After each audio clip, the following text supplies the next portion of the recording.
GK steel challenge series का science का question number 36 है।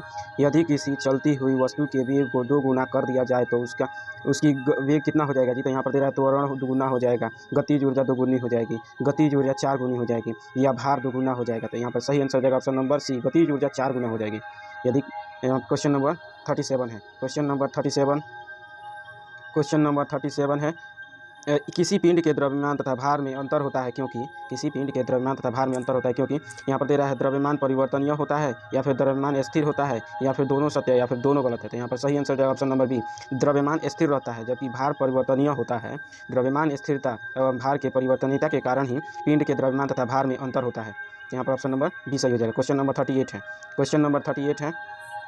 किसी भी स्थिर या गतिशील वस्तु की स्थिति और दिशा में तब तक कोई परिवर्तन नहीं होता जब तक उस पर कोई बाह्य बल सक्रिय न हो जाए यह है। तो यहाँ पर सही ऑप्शन यहाँ पर दे रहा है ऑप्शन 4 ऑप्शन है न्यूटन के गति के विषय प्रथम नियम, और दूसरा दे रहा है न्यूटन के गति के विषय दूसरा नियम, उसके बाद से सी नंबर तीसरा नियम, उसके बाद गैलीलियो के गति विषयक नियम। तो यहाँ पर सही आंसर हो जाएगा ऑप्शन नंबर ए, न्यूटन के गति विषयक प्रथम नियम में यह ज्ञात होता है। क्वेश्चन नंबर 39 है। किसी असंतुलित बल द्वारा किसी पिंड में उत्पन्न त्वरण दे रहा ऑप्शन नंबर ए, बल के व्युत्क्रमानुपाती होता है, बल के अनुक्रमानुपाती होता है, बल के प्रभाव से स्वतंत्र होता है या फिर शून्य होता है। तो यहाँ पर सही आंसर हो जाएगा ऑप्शन नंबर बी, बल के अनुक्रमानुपाती होता है। यहाँ पर क्वेश्चन नंबर 40 है। न्यूटन के गति के तीसरे नियम के अनुसार क्रिया तथा प्रतिक्रिया से संबंध बल है।